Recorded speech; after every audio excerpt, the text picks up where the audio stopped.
Hello, so today we're going to work on creating Gantt charts and really describing what they are, why you would make them.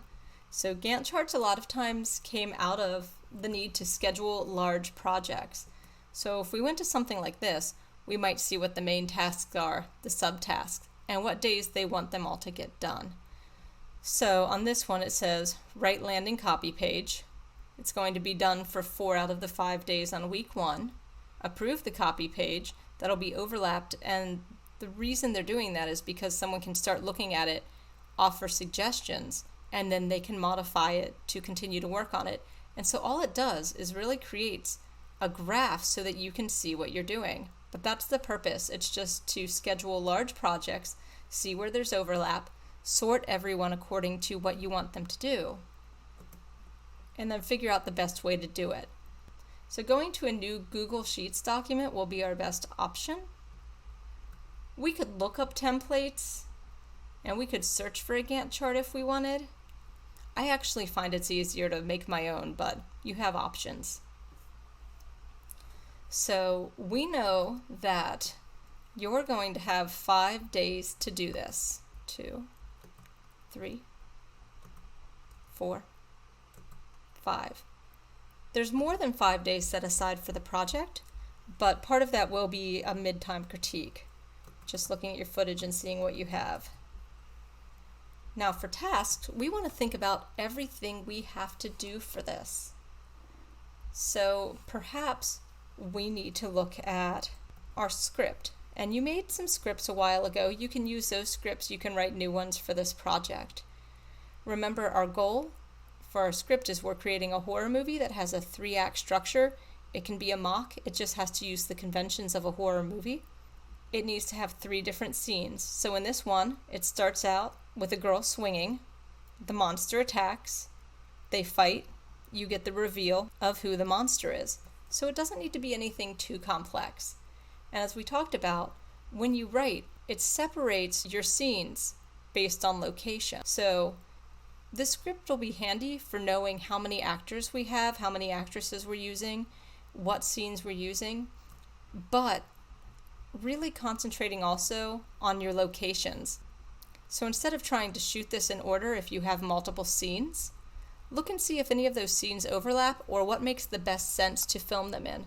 So I know that we need 1 director to see the motion. We need a camera operator. We need actor young girl. We need actor dragon mask. We need sound effects gathered. We may need to record our own sound effects if we can't find them. We need an editor, at least 1.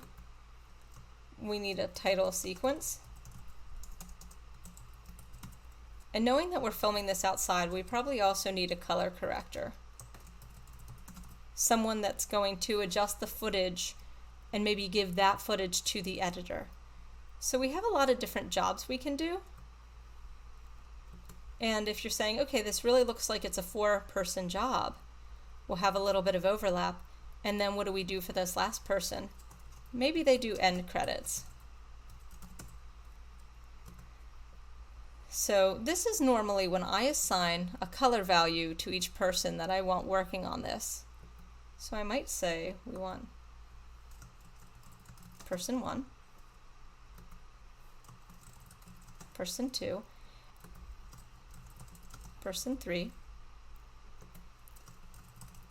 person 4. And I said I'm going to give them all a color value, and yours don't need to say person 1, person 2, person 3, or person 4. You can go ahead and assign these based on who you already know is going to be in your group. So I know that my director is going to need to do all 3 days of the shoot. I know that my camera operator is also going to need to do all 3 days of the shoot. I know that my actress for the young girl is more than likely going to need to do all 3 days of the shoot. But my dragon, I think I might only need for 2 days. So I'll film the scenes with the dragon and the young girl here, and then I'll let the dragon go ahead and have off this day, and maybe they can do another task. So my dragon can be here, and then maybe on this day, I'll have them gather sound effects. Now, depending, maybe my camera operator also wants to be the editor. And these are decisions you'll make. What are the different tasks that the people in your group want?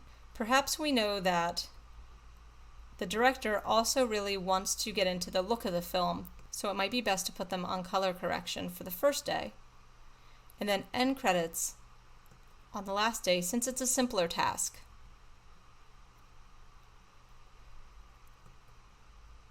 We know that young girl also really wants to work in motion graphics, that actress, so we could put them on title sequence so maybe the sound effects and the music take longer to get than a day once the editing starts.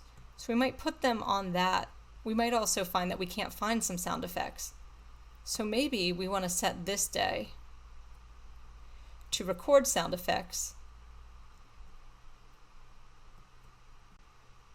and then this one to go through and get those last little bits of music the editor might need as they're working. And then this would be a 5-day Gantt chart so we can see what everyone's doing each day. I would make this on Google Sheets so that if anything comes up and you need to change roles, you could share it with everyone in your group, and they could also adapt it. If we did find, okay, we don't need this record sound effects, we have everything we need, maybe we would then put this person here and have them help the editor on the last day. We might need a new category. We might say, okay, on this last day, we need another person to look at editing. So let's go ahead and set editor critique, and then we could have where maybe that's what this person does the last day. And then we would just change it so that this is filled, and then we take this away. So this Gantt chart can be a living document depending on what you need for your project. The important part is that we want everyone to have their own task. If you do want to share editor critique duties, we really want that to be on the last day, and only 2 people should work on that. If for your startup meeting, everyone wants to watch and provide feedback on the film for the first 5 minutes of class, that's fine. But what we don't want is everyone just sitting there watching it and providing feedback, because this is a short schedule, and then it leaves the editor to make all the decisions like find music last minute and get extra sound effects, or go ahead and throw a title sequence on there that doesn't look professional. You have enough people so that you can make every aspect of this look professional. Please take advantage of it.